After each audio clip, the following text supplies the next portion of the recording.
बिस्मिल्लाहिर्रहमानिर्रहीम। अस्सलाम वालेकुम स्टूडेंट, कैसे हैं आप सब? उम्मीद है सब खैरियत से होंगे। आज आप लोगों के लिए एक्सरसाइज 5.9 का क्वेश्चन नंबर 2 जो है वो अपलोड करूंगी और उसके आगे की एक्सरसाइज अपलोड करूंगी।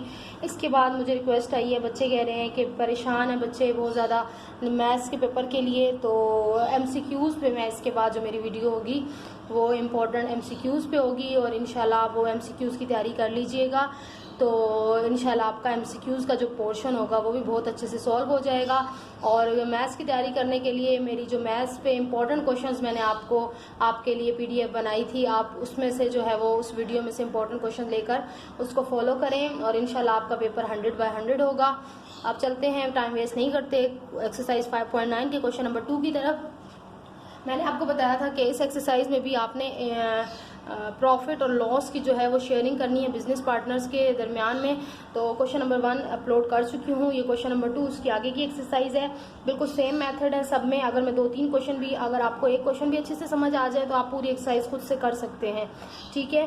तो क्वेश्चन नंबर 2 देखते हैं। आप देखें, रीड किया करें क्वेश्चन को मेरे साथ, इसीलिए मैं थोड़ा सा रीड भी कर देती हूँ कि कहीं इंसान को बाद में चीज़ समझ नहीं आती कि ये हमने कैसे किए, ये कैसे किए। तो उसके लिए आपका क्वेश्चन रीड हुआ होना अच्छी तरह ज़रूरी होता है। वीडियो शुरू करने से पहले रिक्वेस्ट है मेरी कि अगर चैनल पर नए हैं तो चैनल को सब्सक्राइब करें, क्योंकि मेरी 9, 10 और इंशाल्लाह फर्स्ट ईयर, सेकेंड ईयर और छोटी क्लासेस के लिए ग्रामर, इंग्लिश ग्रामर की वीडियोस, मैथ्स, साइंस और हर सब्जेक्ट जो है मैं इंशाल्लाह आपको लेके चलूँगी। बायो, केमिस्ट्री, फिज़िक्स और साइंस के मैथ्स पे भी आप इंशाल्लाह मेरी वीडियोस चलेंगी साथ साथ। तो इन सब वीडियो से फ़ायदा हासिल करने के लिए चैनल को ज़रूर सब्सक्राइब करके बेल आइकन को प्रेस कर लें और अगर वीडियो अच्छी लगे तो लाइक और शेयर करें। अच्छा, अब ये देखें, A, B and C started a joint business. A invested rupees, देखें अब यहाँ पर आ रहा है 9 month, B invested 700 rupees for year, ठीक है। एक ईयर के लिए उसने इन्वेस्ट किए हैं और बाकी 5 मंथ के लिए, और फिर इनको एंड पे क्या हुआ, लॉस हुआ। अब यहाँ पे इनको लॉस हुआ है तो लॉस हमने डिस्ट्रीब्यूट करना है। देखिए लॉस भी होता है, खाली प्रॉफिट ही बिजनेस में जो है वो डिस्ट्रीब्यूट नहीं होता। लॉस जब हो जाए खुदा ना खास्ता तो उसको भी डिस्ट्रीब्यूट किया जाता है पार्टनर्स के दरमियान। Find each one share in the loss. अब यहाँ पे सबसे पहले हमने इन्वेस्टमेंट लिख दी। ए ने कितनी इन्वेस्टमेंट की, 500 रुपीज़। फिर ए की ड्यूरेशन, यानी कि जिसने जितने ज़्यादा टाइम के लिए इन्वेस्ट किया होगा उसको उतना ही ज़ाहिर बात है शेयर मिलेगा। तो ड्यूरेशन ऑफ ए जो थी वो 9 मंथ थी। अब हमने इन्वेस्टमेंट निकालनी है 9 मंथ के लिए जो इसने ए ने की थी, वो हमारी किस तरह से निकलेगी। हम इन्वेस्टमेंट ऑफ ए और मल्टीप्लाई कर देंगे उसकी ड्यूरेशन को, ठीक है। 500 मल्टीप्लाई बाय 9, यानी कि 9 मंथ है तो 9 से मल्टीप्लाई कर देंगे, ये हमारा आंसर आ जाएगा 4500 रुपीज़। यानी कि ए की इन्वेस्टमेंट जो थी 9 मंथ के लिए वो 4500 रुपीज़ हो जाएगी, ठीक है, क्योंकि पर मंथ की बात हुई है ना, पर मंथ में इस तरह। अच्छा, इन्वेस्टमेंट ऑफ बी जो थी 700 है और ड्यूरेशन ऑफ बी जो है वो 12 मंथ है। अब इसका हम किस तरह से निकालेंगे, ये आगे से आ जाएगा। यहाँ पर मैं अब इसको आगे कंटिन्यू करूँगी कि ड्यूरेशन ऑफ बी हमारी आ गई, हम इसको अब निकालेंगे investment of B. Investment of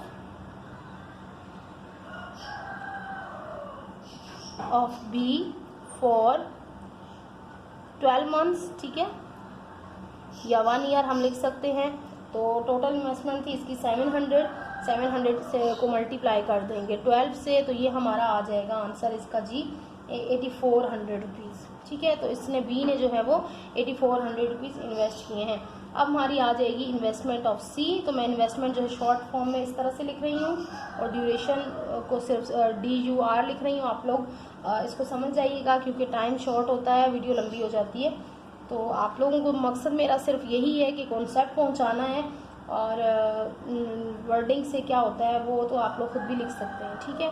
duration of सी जो है हमारी वो है, उसकी है 5 मंथ बनती है, 5 मंथ्स। अब सेम मेथड होगा। So investment of C for 5 months, ठीक है। तो अब हम इसको वही सेम करेंगे, 1200 मल्टीप्लाई बाय 5, तो ये आपका आ जाएगा जी 66,000, ठीक। अब हमने यहाँ तक ये जो क्वेश्चन थे ये थोड़ा डिफरेंट है इस एक्सरसाइज में 5.9। इसके बाद जो प्रोसीजर स्टार्ट होता है वो बिल्कुल 5.8 को फॉलो करना होता है, ठीक है। हमने इन्वेस्टमेंट ऑफ रेशियोज निकालनी होती हैं और फिर उनका सम करके और फिर शेयर फाइंड आउट कर लेना होता है। तो हम यहाँ पर क्या लिखेंगे, इन्वेस्टमेंट ऑफ ए जो हमने अभी निकाली है, ठीक है। फिर रेशो इन्वेस्टमेंट ऑफ बी, ठीक है। फिर इसी तरह रेशो इन्वेस्टमेंट ऑफ सी, आप ये पूरा लिखिएगा पेपर में, इन्वेस्टमेंट ऑफ अच्छा इंप्रेशन देने के लिए। ये शॉर्ट फॉर्म में आपको सिर्फ समझाने के लिए और वीडियो को शॉर्ट करने के लिए मैं ये इस तरह से लिख रही हूँ। तो इसकी आई थी 4500, इसकी आई है 8400 और इसकी आई है जी 6000। अब हमने क्या करना है, इनको शॉर्ट करना होता है क्योंकि इतने लंबे नंबर्स के साथ हम रेशो नहीं निकाल सकते और उसके आंसर्स रॉन्ग आते हैं। तो फिर इसको रेशो को सिंप्लीफाई करने के लिए हम क्या करते हैं, इनको काट देते होते हैं। ठीक है, अब किस नंबर से हमने काटना होता है वो हमने देखना है, 2 से काटें, 100 से काटें। एंड पे आंसर जो है वो क्या सिंपलेस्ट फॉर्म आनी चाहिए, यानी कि जो आंसर मैंने आपको समझाया हुआ है लास्ट वीडियो में भी कि तीनों का आंसर जो है वो ऐसा आना चाहिए कि जो तीनों किसी एक टेबल में भी ना आते हों। ठीक है, यानी कि तीनों को एक टेबल में आना ज़रूरी है। अगर 2 एक टेबल में आते हैं और एक उस टेबल में नहीं आता तो बस वही उसकी सिंपलेस्ट फॉर्म ही होगी, उससे आगे आप नहीं काट सकते।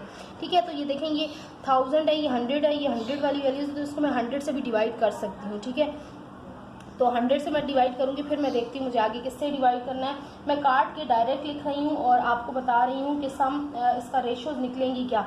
तो मैं जब इसको कट करूँगी पहले 100 से, फिर मैंने इसको कट किया 3 से, तो मेरा ये आया 45 रेशो 28 और रेशो 20। ठीक है, तो ये मेरा फाइनल रेशो निकली है। अब यहाँ पे देखिए 45, 28, 20 ये तीनों ऐसे नंबर नहीं हैं जो किसी एक टेबल में आ सकें। देखिए 45 और 25 के टेबल में आता है, लेकिन 28 5 के टेबल में नहीं आता। तो बस इसका मतलब ये है कि इससे मज़ीद हम सॉल्व नहीं कर सकते, यही इसकी फाइनल रेशो होगी। तो अब हमने क्या निकालना है, सम ऑफ रेशोज़। ठीक है, तो 45 + 28 + 20, तो ये क्या निकलेगा हमारे पास, ये निकल रहा है जी 963 रुपीज़।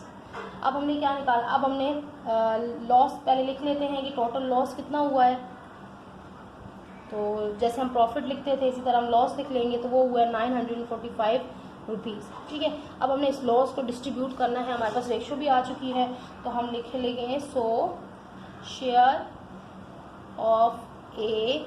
पहले इन क्या लिखते थे, प्रॉफिट, तो उसमें खुशी भी होती थी।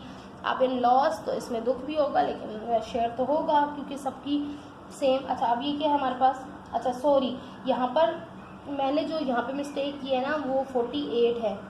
अच्छा 48, 84, तो अब इसके बाद मज़ीद ये हो सकता है, ये 3 से कटेगा। जो लास्ट मेरे पास यहाँ पे आएगी ना, मैंने यहाँ पे रॉन्ग कर दिया, लास्ट जो मेरे पास रेशो आएगी वो आएगी 15 + 20 रेशो 28 और रेशो यहाँ पर आएगी 20।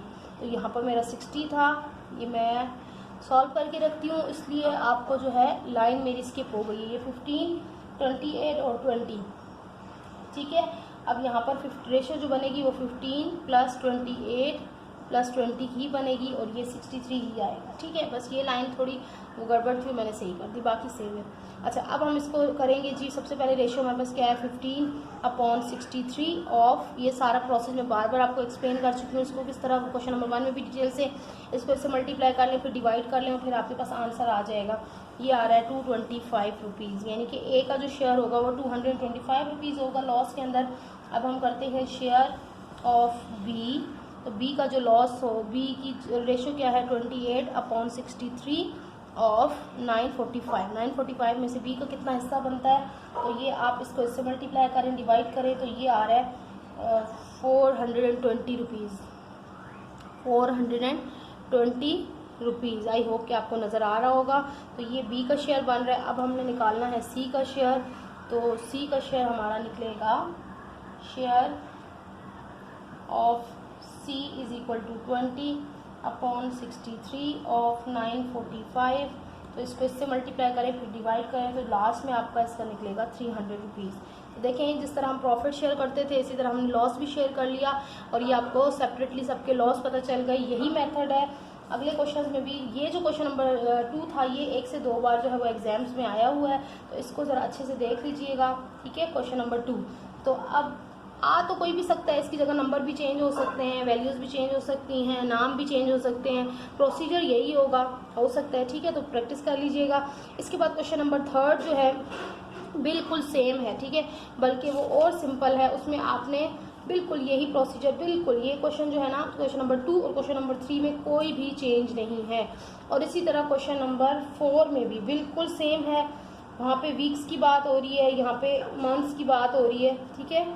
तो देखें, चलें मैं वीक्स वाला क्वेश्चन आपको क्वेश्चन नंबर 4 करवा देती हूँ। क्वेश्चन नंबर 3 और क्वेश्चन नंबर 2 बिल्कुल सेम है, क्योंकि इसमें भी मंथ्स की बात थी और क्वेश्चन नंबर 3 में भी मंथ्स की बात है। तो क्वेश्चन नंबर 4 जो है वो वीक्स की बात है, वो मैं आपको करके दे देती हूँ कि वीक्स वाला क्वेश्चन हो तो उसको किस तरह से करना है, ठीक है। क्वेश्चन नंबर 4 सही है। अब यहाँ पे देखें, यहाँ पर A B and C jointly rented up, अब यहाँ पर देखें को रीड करें, A and B jointly rented up pasture for 544 rupees. अच्छा, grazed his 16 cattle for 6 week. अब उन्होंने कोई जगह ली है वो एनिमल्स के लिए, एनिमल्स रखने के लिए बिजनेस कर रहे हैं वो, ठीक है, ए बी सी, और उन्होंने किराए पे जगह ली है और उसमें एनिमल्स डाले हैं, ठीक है। अब सबसे पहले B grazed his 22 cattles for वो 4 वीक्स एंड, अच्छा यानी कि बी ने जो थे वो अपने जो 22 कैटल थे, ठीक है, 22 देखें कैटल थे बी के, उसने जो रखे हैं वहाँ पर 4 हफ्ते के लिए, और सी ने वहाँ पर 30 कैटल रखे हैं 12 वीक्स के लिए। How much of rent would each पे। अब मतलब सबका टाइम पीरियड मुख्तलिफ है। अपने एनिमल वहाँ पर एक जगह उधार लिया उन्होंने तीनों ने मिलके, तो कुछ ने ज़्यादा टाइम के लिए अपने एनिमल रखे हैं, कुछ ने उससे कम टाइम के लिए, कुछ ने उससे कम टाइम के लिए। तो सब जाहिर बात, जिसने ज़्यादा टाइम एनिमल्स रखे होंगे उसको ज़्यादा रेंट पे करना पड़ेगा, जो ज़्यादा टाइम के लिए रहता है वो ज़्यादा अपना हिस्सा देता है, ठीक है। तो बस यही हमने उसको अब बताना है, हमने बताना है कि उनका जो रेंट है वो कितना डिस्ट्रीब्यूट होगा। तो सबसे पहले हम लिख लेते हैं कैटल ऑफ सोल्यूशन, ठीक है, सोल्यूशन सॉरी, और cattle of A, cattle of A short form में लिख देते हैं कि ए ने कितने कैटल्स थे, कि ए के जो कैटल थे वो 16 कैटल थे। अब ड्यूरेशन भी हमने देखनी होगी, तो ड्यूरेशन ऑफ ए थी, ड्यूरेशन यानी कि ए ने कितने टाइम के लिए कैटल्स रखे, वो थे जी 6 वीक्स, ठीक है। बात वही है, मंथ्स की तरह ही है, और वही वीक्स का वही वीक। अब फिर वही हम कर लेंगे cattle of A for 6 weeks. तो 6 वीक के लिए अगर हम कैटल देखें तो हर वीक में 6 कैटल थे, ठीक है। तो 16 सॉरी हर वीक में 16 कैटल्स थे, तो 16 को 6 वीक से अगर हम मल्टीप्लाई करेंगे तो हमें पता चल जाएगा कि 6 वीक में टोटल कैटल कितने हो गए, टोटल कितने कैटल्स थे जिन्होंने जगह जो है वो ली हुई थी। तो वो बन जाएंगे जी 95 कैटल्स, ठीक है। अब इसी तरह हमने निकालने हैं कैटल्स ऑफ बी। देखिए सिर्फ वर्डिंग चेंज है, वहाँ पे बिजनेस था और यहाँ पर जो है वो कैटल्स हैं, वहाँ पर जो है मंथ्स था और यहाँ पर वीक्स हैं। तो आप लोग कॉमन सेंस यूज़ किया करें थोड़ा सा, और पेपर में कंफ्यूज ना हुआ करें, ठीक है। तो उसमें ये होता है, यही कुछ होता है, अगर कभी चेंज आ भी जाए तो परेशान नहीं होना, बल्कि फोकस करना, ध्यान देना, भाई रीड करें क्वेश्चन को, भाई ये किस चैप्टर में से है, कि क्या बात हो रही है, क्या हमने फाइंड करना है। आप नंबर्स पे और वर्डिंग पे ज़्यादा ध्यान ना दें कि ये वर्डिंग कैटल दे रहे हैं या बिजनेस दे रहे हैं या कैंडीज़ दे रहे हैं, बिस्किट कह रहे हैं, कुछ भी कह रहे हैं, रेंट कह रहे हैं, ठीक है। सिर्फ आपने जो है देखना है कि पैटर्न इसका क्या है, क्वेश्चन का ये किस एक्सरसाइज से बिलोंग कर रहा है, और उस तरह से आप सॉल्व कर दें, ठीक है। कैटल्स ऑफ बी फॉर, अब यहाँ पे 4 वीक्स था, तो ये हम क्या करेंगे 22 मल्टीप्लाई बाई 4 कर देंगे, तो ये हमारा आ जाएगा 88 कैटल्स, ठीक है। अब हमारा क्या है, कैटल ऑफ हमने क्या सी फाइंड करने हैं, उनकी फाइंड करनी है कि सी जो है वो किस तरह से करेगा। तो cattles of C is equal to, C के कितने थे 30 थे कैटल, और ड्यूरेशन सी की कितनी थी, ड्यूरेशन ऑफ सी वो थी 12 वीक्स, ठीक है। और फिर हम कर लेंगे cattles of C for 12 weeks is equal to 30 multiply by 12, तो ये आ जाएगा जी 360 कैटल। देखिए सबसे ज़्यादा इसके कैटल्स बने तो जाहिर बात है, अब ये नहीं देखना हमने कि ज़्यादा टाइम के लिए किसने रखे, ये देखना है कि कैटल ज़्यादा किसके थे और कितने वीक। इसके तो वीक्स भी ज़्यादा थे और इसके कैटल्स भी सबसे ज़्यादा थे, तो सबसे ज़्यादा जो है रेंट इसी को भरना पड़ेगा। आगे देख लेते हैं हम चल के। अब ये हम सबकी वैल्यूज़ निकाल चुके हैं, आगे वही प्रोसीजर है, वही क्या करना है जी, इसमें रेशो निकालनी है और रेशो निकाल के अब हम लिख देते हैं शेयर ऑफ ए, यानी कि ए को कितना अपना हिस्सा डालना पड़ेगा रेंट में, share of B and share of C. तो अब शेयर ऑफ ए क्या निकला था, वो निकला था जी 96, ठीक है। और शेयर ऑफ बी निकला है, यहाँ पे नहीं है, 88 एंड शेयर ऑफ सी निकला है वो है 360। अब हमने काटना है इसको, देखिए 6 है, ये 2 के टेबल से भी कटेगा, ये मुझे लगता है 6 के टेबल से भी कटेगा, लेकिन 8 के टेबल से ज़्यादा आसानी से कटेगा, ठीक है। तो मैं सिर्फ आपको लिख के दे रही हूँ, लिखने की ज़रूरत नहीं होती। आप इसको रफ वर्क में ये कैलकुलेटर में डिवाइड करके और यहाँ पर नीचे उसकी सिंपलेस्ट फॉर्म लिख दिया करें।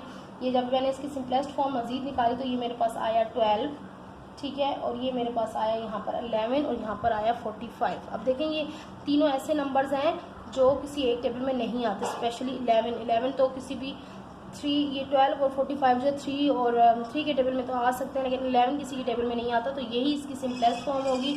अब हमने क्या करना है, सिंपल इनकी सम ऑफ रेशो निकाल के और शेयर कर लेनी है। देखिए आगे से कितना ईजी हो जाता है।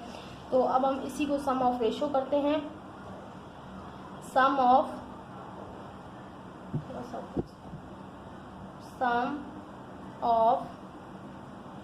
रेशोज। तो क्या निकली हमारी रेशोज, 12 प्लस 11 प्लस 45। तो इनका जो प्लस है वो हमारा निकला है 68। अब हमने क्या करना है, टोटल रेंट पहले देखेंगे कितना था, फिर उसको हम शेयर करेंगे। टोटल रेंट है जी 544 रुपीज़, ठीक है। अब हमने शेयर निकाल लेना है, share of A in rent. अब रेंट है ना तो रेंट ही लिखेंगे, पहले प्रॉफिट और लॉस लिख रहे थे, अब रेंट लिखेंगे। तो शेयर ऑफ ए 12 इसकी रेशियो निकली है अपॉन 68 आएगा। ऑफ कितने में से शेयर है, 544 रुपीज़ में से शेयर है। इसको इससे मल्टीप्लाई करें, 68 से डिवाइड कर लें, आपका आंसर आ जाना है 96 रुपीज़। और इसी तरह शेयर ऑफ बी, ठीक है, इन रेंट आप लिख लें आगे। और फिर है 11 अपॉन 68 और फिर 544, इसको इससे डिवाइड करें, मल्टीप्लाई करें, डिवाइड करें 68 से, तो ये आ जाएगा आपका 88 रुपीज़। और फिर आपका है share of C in rent, और आपका है लास्ट में जी 45 अपॉन, सबसे ज़्यादा इसी का शेयर होगा देख लीजिएगा, और 68 ऑफ 544। तो मैं ये आगे नीचे आंसर इसका यहाँ पे लिख रही हूँ कि नीचे स्पेस नहीं, आपको शायद नजर ना आए। 554 मल्टीप्लाई बाई 45 डिवाइड बाई 68, तो ये निकलेगा आपका 360 रुपीज़। देखिए जब आपके शेयर्स निकल आते हैं ना, तो आप अगर अपने आंसर को चेक करना चाहते हैं, वेरीफाई करना चाहते हैं कि आपका आंसर ठीक है या नहीं ठीक है, तो ये जो हिस्सा निकलता है ना उन सबको ऐड कर लिया करें। ऐड करने के बाद जो टोटल रेंट या टोटल प्रॉफिट, टोटल लॉस होता है, अगर वो निकल आए तो इसका मतलब है आपने ये वाला ऑप्शन सारे सही किए, ठीक है। देखिए मैं आपको करके दिखा देती हूँ। यहाँ पर मेरा देखिए 96 एक का निकला है, दूसरे का मेरा निकला 88, ये रफ वर्क है, और तीसरे का निकला 360। तो ये सबसे ऊपर लिख लेती हूँ। तो ये देखें 8 और 6 होते हैं 14 का 4 1 कैरी, फिर 8 और 9 होते, 8 और 6 होते हैं 14, और 8 और 9 हम कर लेते हैं अगर ये, तो बनते हैं 17 और ये 1 जो कैरी था 18 और 6 हमारे 24 हो जाएंगे, 4 और 2 कैरी, देखिए 3 और 2 बन गया 5। ये देखें ये आंसर सेम है, तो आपका आंसर वेरीफाई हो गया, यानी कि आपका आंसर ठीक है। अच्छा ये था क्वेश्चन नंबर 4। देखें इसके बाद जो है क्वेश्चन नंबर 5, क्वेश्चन नंबर 5 भी बिल्कुल जो है मंथ्स वाले क्वेश्चन की तरह है, सेम मंथ्स में निकालना है और उसमें प्रॉफिट ही निकालना है, तो वो भी बिल्कुल सेम क्वेश्चन है, मुझे बिल्कुल नीड नहीं है कराने की। और ये सारी अच्छा इसमें जो है क्वेश्चन नंबर जो है वो 6, वो जो है वो बहुत लॉन्ग क्वेश्चन है और वो आया हुआ भी नहीं है, वो पेपर्स में कहीं भी उसकी जो है वो मुझे नहीं मिला, ना ही वो इम्पोर्टेंट है। और इसके बाद जो है हमारे पास लास्ट क्वेश्चन देखें। क्वेश्चन नंबर मैं आपको क्वेश्चन नंबर 4 देखिए, क्वेश्चन नंबर 4 आपको मैंने करा दिया है, ठीक है। क्वेश्चन नंबर 5 जो है वो बिल्कुल सेम है, क्वेश्चन नंबर 5 बिल्कुल सेम है। और क्वेश्चन नंबर 6 जो है वो बहुत लॉन्ग क्वेश्चन है, मैं वो करा देती हूँ। क्वेश्चन नंबर 6, क्वेश्चन नंबर 7 और 8। चलें पहले मैं आपको क्वेश्चन नंबर 6 करवा देती हूँ, ये बहुत लॉन्ग है लेकिन बहुत सिंपल है, ठीक है, बहुत सिंपल है, फिर भी आपको करा देती हूँ। तो क्वेश्चन नंबर 5 आप लोग खुद करेंगे, क्वेश्चन नंबर 6 मैं करवा रही हूँ।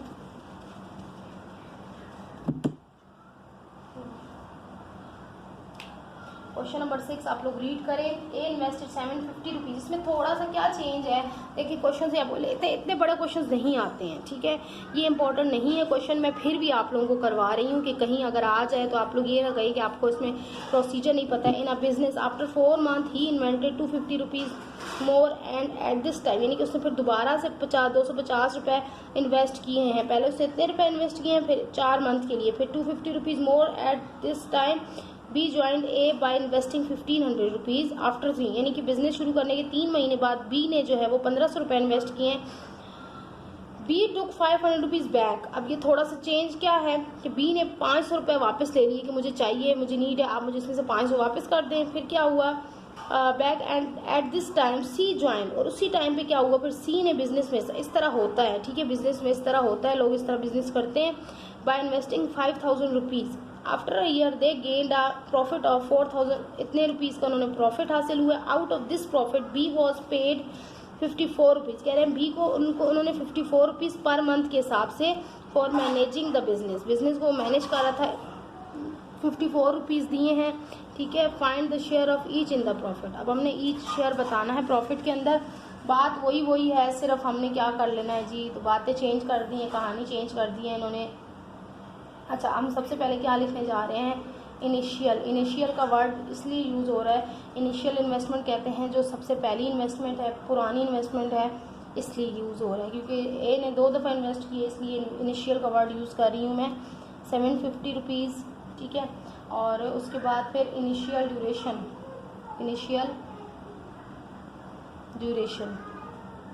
ठीक है, इनिशियल ड्यूरेशन ऑफ ए, यानी कि जो पहली दफ़ा उसने इन्वेस्ट किए वो कितने टाइम के लिए इन्वेस्ट किए, 4 मंथ्स के लिए, ठीक है।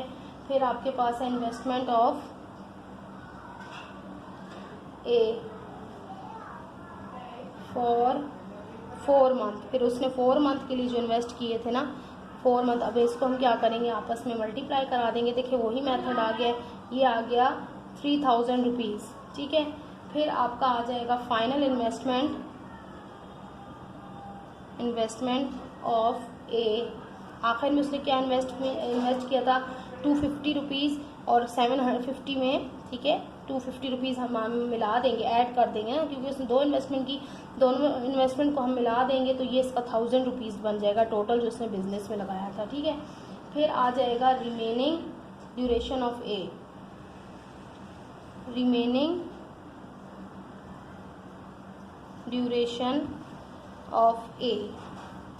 अब इसके बाद जो है तो दूसरा जब उसने इन्वेस्ट कर लिया, ठीक है, 4 मंथ्स के लिए, उसके बाद जो बाकी टाइम था 8 मंथ बनते, ठीक है, साल में से, तो साल के लिए उसने तो बाकी 250 रुपये इन्वेस्ट हुए ना, यानी कि पहले ये कर लिए फिर ये कर लिए। अब रिमेनिंग इन ड्यूरेशन हम इसलिए लिख रहे हैं कि हमें पता चले कि उसने जो है वो पहले स्टार्टिंग में कितने रुपए लगाए थे और आखिर में जो है पूरे साल के लिए फिर उसका क्या हिस्सा बनता है। फिर उसके बाद आ जाएगा final investment of A for 8 months. तो जो फाइनल इन्वेस्टमेंट उसकी हुई 8 मंथ्स के लिए, वो हम इसको मल्टीप्लाई कर देंगे तो ये हमारा 8000 रुपीज़ बन जाएगा, यानी कि अब आखिरकार जो ए की टोटल इन्वेस्टमेंट थी वो 8000 थी, ठीक है। अब यहाँ से आपको समझ आ गई। अब यही प्रोसीजर हमने लगाना है बी के लिए भी, तो हम यहाँ लिख लेते हैं इनिशियल इन्वेस्टमेंट बी ने भी यही किया था, क्योंकि उसमें से उसने निकाले भी थे कुछ पैसे, तो फिर वो इसकी अलग से इन्वेस्टमेंट बनेगी ऑफ बी। बी की थी 1500 रुपीज़, ठीक है। लेकिन बी ने उसके बाद क्या किया है, बी ने उसके बाद जो है वो उसमें से पैसे ले लिए थे 500 रुपये बैक, तो वो हमने शो करना है यहाँ, ठीक है। अब वो बैक जब लेते हैं तो क्या करते हैं, उसमें से माइनस कर लेते हैं चीज़ को, ठीक है। लेकिन पहले हम इनिशियल ड्यूरेशन लिखेंगे, ठीक है। ड्यूरेशन ऑफ बी वो उसकी कितनी थी, 3 मंथ्स, ठीक है। अब फिर है investment, initial investment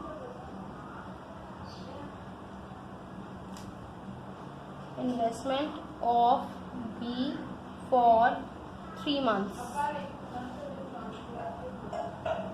1500 multiply by 3, तो ये आ जाएगा 4500 रुपीज़, ठीक है। फिर अब फाइनल इन्वेस्टमेंट क्या हो जाएगी, अच्छा फाइनल इन्वेस्टमेंट हम क्यों लिख रहे हैं, क्योंकि उसने 5 रुपये वापस लिए थे, 500 रुपये उसने वापस लिए थे, ठीक है।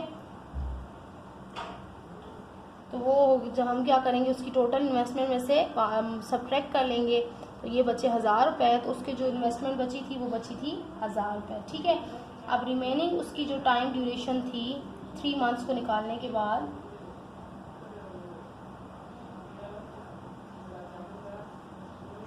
ऑफ बी 5 मंथ्स,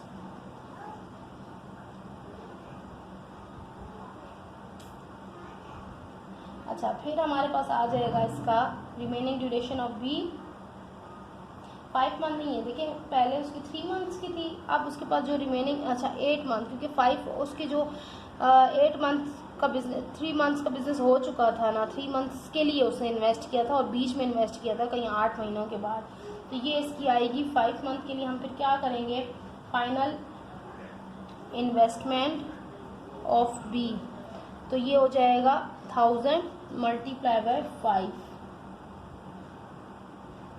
तो ये इसकी आ जाएगी 5000 रुपीज़, ठीक है। अच्छा उसके बाद हमने निकालनी है इसी तरह total investment for total investment of B for 5 months इसकी हो जाएगी, ठीक है। फॉर अ ईयर भी कह सकते हैं हम, क्योंकि ईयर के लिए, ईयर के एंड में इसको रिजल्ट मिला है ना, तो हम या टोटल, ये कुछ भी इसमें ना लिखें आप, टोटल इन्वेस्टमेंट ऑफ बी लिखें, ठीक है। अच्छा उसमें क्या होगा, इसकी ये वाली इन्वेस्टमेंट और जो पहले इन्वेस्टमेंट थी वो हम ऐड कर देंगे, इसकी टोटल पहले इन्वेस्टमेंट इसकी बनी 1000 रुपये, ठीक है। आप इसमें और से देखें कि इसकी after 3 months B to 500 rupees back and that time C join 5000 rupees, लेकिन यहाँ पर देखिए इसकी इन्वेस्टमेंट थी पहले था जो 1000 हुई है, सही है, नहीं इससे 5000। अब यहाँ पर मुझे ये हो रहा है कि आप ये देखें कि यहाँ पर बी के पास तो बी ने दोबारा तो कोई पैसे लगाए ही नहीं है, तो बी के हम क्यों लिख रहे हैं 5000 प्लस 4500,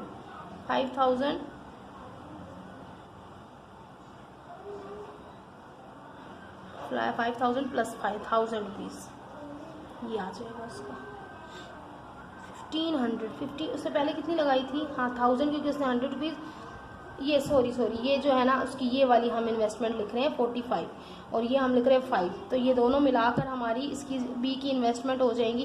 देखिए ये क्वेश्चन इतना खैर इंपॉर्टेंट है भी नहीं, लेकिन आप लोग फिर भी एक नज़र इसको कर लें। 5000 प्लस तो ये हम कर लेंगे, तो ये आ जाएगी 9500 रुपीज़, सही है। अब हमने क्या करना है, इसके बाद इसी की तरह सी की करनी है, ठीक है।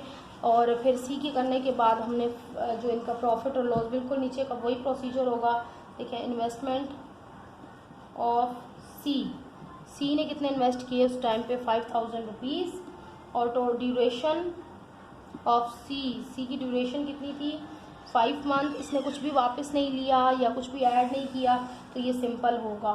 तो total duration of C, total investment C for 5 months, तो ये क्या हो जाएगा, मल्टीप्लाई हो जाएगा 5000 मल्टीप्लाई बाय 5, तो ये आ जाएगा 25,000 रुपीज़। और बस इसकी और मज़ीद नहीं थी, अब हमने आगे से वही करना है, इन्वेस्टमेंट रेशोज़ निकालनी है। A investment of ratio investment of B ratio investment of C. अब यहाँ पे देखें, लिखें आप लोग पहले इसकी इन्वेस्टमेंट आप लिखें तो ये बनती थी आपकी 1000 रुपीज़, ठीक है, 1000 रुपीज़। और इसकी जो बनी है वो बनी है, इन्वेस्टमेंट ऑफ बी बनी है वो 9500 रुपीज़ 45। इन्वेस्टमेंट ऑफ बी कितनी बनी है, फाइनल इन्वेस्टमेंट ऑफ बी जो बनी थी वो बनी थी हमारे पास 9500 रुपीज़, ठीक है, 9500 रुपीज़।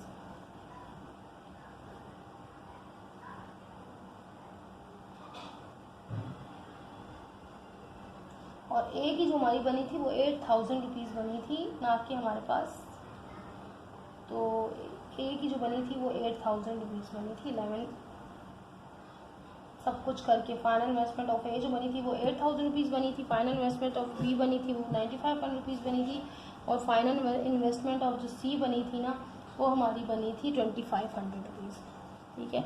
अब इनको आप करेंगे अगर डिवाइड तो ये आपकी बन जाएगी। देखिए अगर हम इनको करें 100 से डिवाइड, पहले देखिए 0 0 से कट गया, ये 100 से करें 0 0 से कट गए, ये 100 से करें 0 0 से कट गए।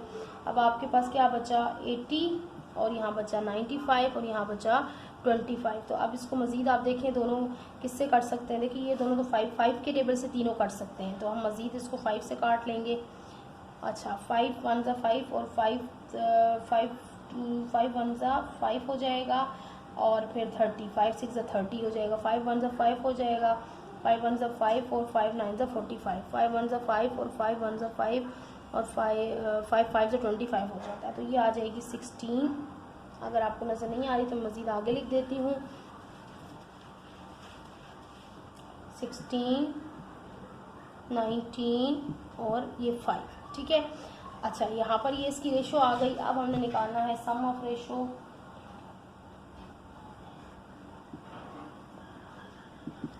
सिक्सटीन प्लस 19 प्लस 5,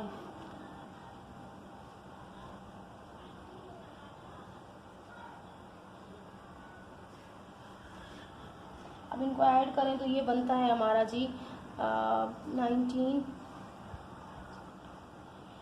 5 और 9। ये देखें इसको ऐड कर लेती हूँ रफ साइड पर आपके सामने थोड़ा सा समझाने के लिए, ताकि आप लोगों को पता चले कि किस तरह से ऐड होते हैं। 9 और 5 होते हैं 14, और फिर 14 में आप ऐड करें 6।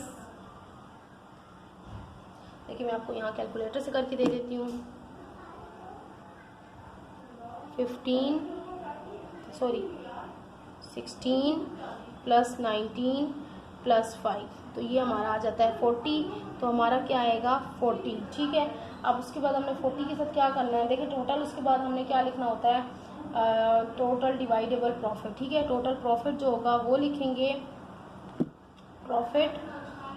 अब टोटल प्रॉफिट कितना हुआ था उनको 4,264 रुपीज़, ठीक है। तो ये जो था अच्छा उसके बाद हमने क्या करना है, अच्छा सैलरी भी देखिए यहाँ पे क्या था, अब सैलरी भी दी हुई थी, salary given to B of 1 year B. अब इसमें से क्या हुआ, उन्होंने सैलरी भी दी है, ठीक है, 1 ईयर की सैलरी भी बी को दी है एज अ मैनेजर, हमने पढ़ा था क्वेश्चन के अंदर, ठीक है। तो वो पहले इसमें से सब्ट्रैक्ट होगा, तो 12 मल्टीप्लाई बाय 52 रुपीज़ उन्होंने हर मंथ में दी थी, ठीक है। तो 52 को मल्टीप्लाई करेंगे 12 से, तो 52 को मल्टीप्लाई किए जब 12 से तो ये आया 624 रुपीज़, ठीक है। अब हमने क्या करना है, प्रॉफिट में से ये 624 रुपीज़ माइनस कर लेना है, तब जो बाकी प्रॉफिट बचेगा वो डिवाइड होगा। तो total divisible profit is equal to, हो सकता है ये लॉन्ग में भी आ सकते हैं इस तरह के क्वेश्चन, क्योंकि ये लेंथी क्वेश्चन है, तो आप थोड़ी सी प्रैक्टिस इसकी कर लीजिएगा। देखिए बात वही है लेकिन लंबी है कहानी थोड़ी सी, और कुछ भी नहीं। रुपीज़ सही है। अब ये प्रॉफिट हमारा फाइनल आ गया, अब इसको हमने सबके साथ शेयर करना है प्रॉफिट को, ठीक है।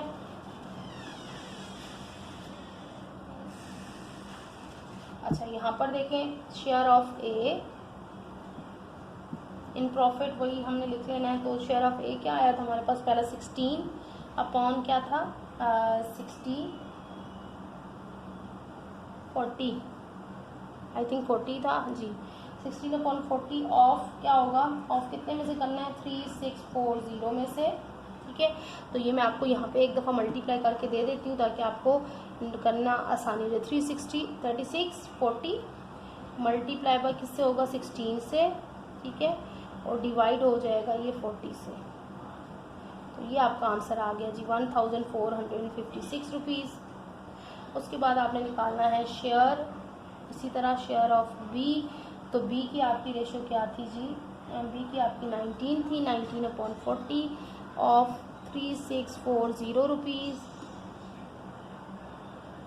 तो आप इसको करें 19 अपॉन 40 मल्टीप्लाई बाय, सॉरी पहले हम कर लेते हैं मल्टीप्लाई, पहले मल्टीप्लाई होता है क्यों, देखिए पहले मल्टीप्लाई कर लेते हैं 3640, आंसर वैसे सेम ही आएगा, मसला नहीं है इसमें, डिवाइडेड बाय 40।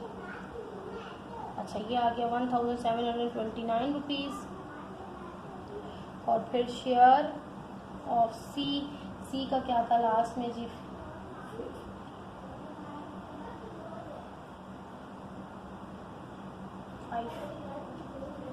5 था,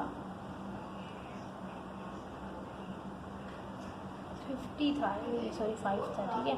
तो 5 था, तो 5 में से क्या हो जाएगा 40 ऑफ 3640 मल्टीप्लाई करें 3640 मल्टीप्लाई बाय 5 और फिर आप डिवाइड करेंगे, डिवाइडेड बाय 40, तो ये आ गया 455 रुपीज़, ठीक है।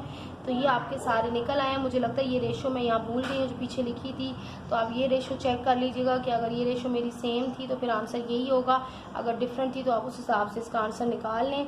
तो यहाँ तक देखिए हमारे जो इम्पोर्टेंट क्वेश्चन थे वो सॉल्व हो चुके हैं। अब मज़ीद इसमें एक्सरसाइज में कोई भी ऐसा इंपॉर्टेंट क्वेश्चन नहीं है, और हैं भी तो बाकी सारे इसी तरह के क्वेश्चन हैं। क्वेश्चन नंबर 7 जो है और क्वेश्चन नंबर 8, अच्छा क्वेश्चन नंबर 8 में थोड़ा सा चेंज किया है। देखें क्वेश्चन नंबर 8 मैं आपको करा देती हूँ, क्वेश्चन नंबर 9 बिल्कुल इसी तरह का है, ठीक है। तो क्वेश्चन नंबर 8 आप लोग को जल्दी जल्दी से करा देती हूँ, और 8 भी 9 बिल्कुल सेम है, तो आपकी ये एक्सरसाइज कंप्लीट हो जाएगी, ठीक है। तो अब यहाँ पे हम क्वेश्चन नंबर 8 में क्या डिफरेंस है, पहले मैं क्वेश्चन आपको रीड करा देती हूँ। देखिए क्वेश्चन नंबर 8 में A started a business with an investment of 1200 rupees. After some time B also joined him by investing 1600 rupees. पहले इसने किया 1200 रुपये इन्वेस्ट किया, ठीक है, ए ने, फिर बी ने ज्वाइन किया 1600 रुपये इन्वेस्ट किया। End of the year they divided the profit equally, when did B join. अब ये कह रहे हैं कि कुछ टाइम, सम टाइम कितना था, वो टाइम कितने टाइम बाद बी ने ज्वाइन किया था, ठीक है। तो हमने टाइम बताना है बी का, तो हम क्या लिखेंगे, बोथ, सबसे पहले हमने उसका टाइम ही निकालना है, A and B got equal profit, ठीक है। हमने थोड़ा लिख लेना है, जैसे ए और बी ने जब इन्होंने बता दिए कि इक्वल प्रॉफिट बी को मिले तो उसका क्या तरीका होगा। Therefore A invested for 1 month, example के तौर पे हम 1 मंथ लिख लेते हैं कि अगर एक ने इन्वेस्ट किया 1 मंथ और बी ने भी इन्वेस्ट किया 1 मंथ के लिए। अगर इस तरह का क्वेश्चन आ जाए तो आप लोग कैसे सॉल्व करेंगे, इसलिए मैं ये करा रही हूँ फॉर 1 मंथ, क्योंकि दोनों ने, अगर हम कहें कि दोनों ने इतने एक टाइम इक्वल प्रॉफिट मिला तो हमारे माइंड में यही आएगा कि दोनों ने एक जितना ही टाइम पे और एक जितना ही पैसा लगाया होगा, तभी टाइम भी एक जितना हो और पैसा भी एक जितना हो तो फिर दोनों को इक्वल प्रॉफिट मिलता है ना। तो हम 1:1 निकाल लेते हैं, क्योंकि हमारे पास कुछ भी नंबर वैल्यू नहीं दी गई है। 1200 और 1600 रुपीज़ दिए गए हैं, लेकिन हमें ये नहीं बताया गया टाइम कितना है। तो टाइम हमने कंसिडर कर लिया कि एक मंथ है, ठीक है। तो इसकी रेशो तो आपको पता है यही निकलेगी, तो हम लिख लेंगे इन्वेस्टमेंट ऑफ पहले ए, इसको मज़ीद हम सिंप्लीफाई नहीं कर सकते, 1200 रुपीज़, ठीक है। और ड्यूरेशन ऑफ ए,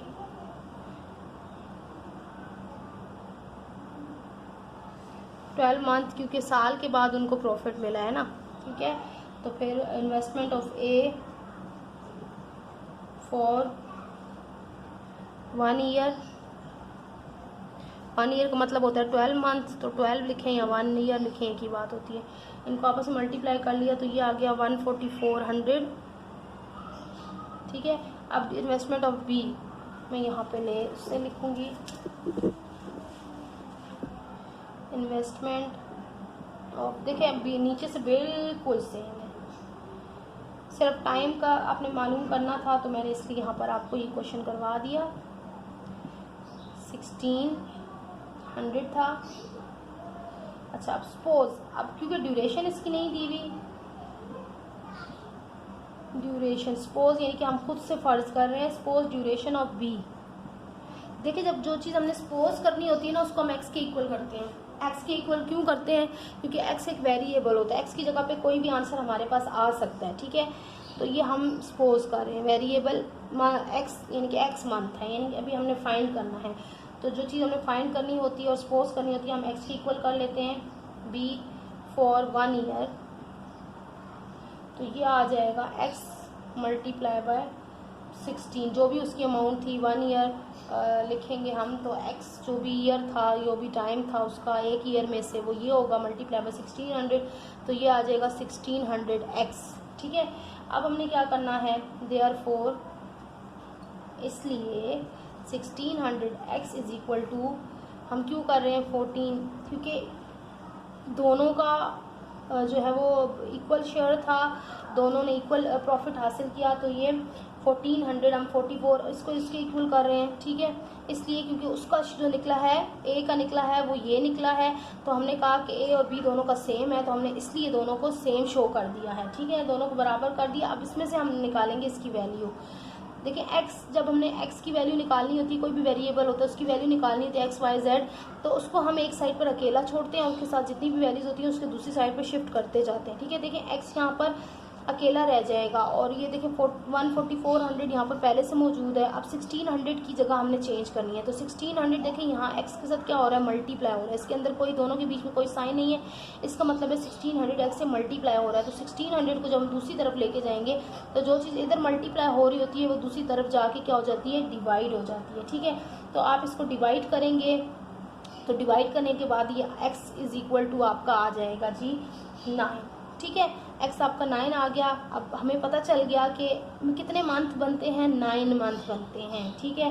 तो ये हमें पता चल गया। इससे ड्यूरेशन तो हम लिख लेंगे 10 duration of B is equal to 9 months, ठीक है।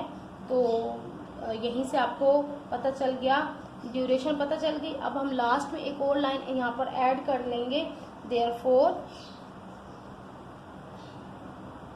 बी, अब 12 में से 9 मंथ अगर निकलें, यानी कि बी की ड्यूरेशन ये आई और 12 में से 12 मतलब साल का ईयर होता है, 12 मंथ्स का ईयर होता है, तो ये हमारे पास बनेंगे ज्वाइंट आफ्टर 3 मंथ्स, ठीक है।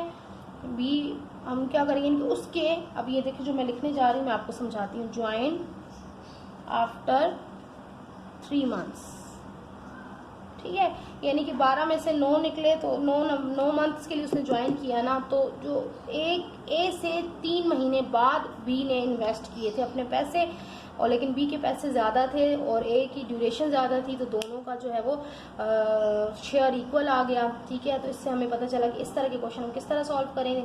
इसी तरह के क्वेश्चन नंबर 9 भी है और आपकी एक्सरसाइज के साथ इसके साथ ये चैप्टर भी 5 चैप्टर लेंथी चैप्टर था, लेकिन अल्हम्दुलिल्लाह मैंने पूरा चैप्टर आपको जो है वो सॉल्व करवाया है और आई होप कि आपको अच्छी तरह समझ आ गया होगा। इसके बाद ऑब्जेक्टिव की वीडियो देखने के लिए, चूज़ द बेस्ट आंसर की वीडियो देखने के लिए मेरे साथ रहिएगा, फॉलो ज़रूर कीजिएगा, और अगर वीडियो अच्छी लगे तो लाइक और अपने जैसे ही फ्रेंड्स के साथ शेयर ज़रूर कीजिएगा ताकि वो भी इससे फ़ायदा उठा सकें। इजाज़त चाहती हूँ, अल्लाह हाफिज़।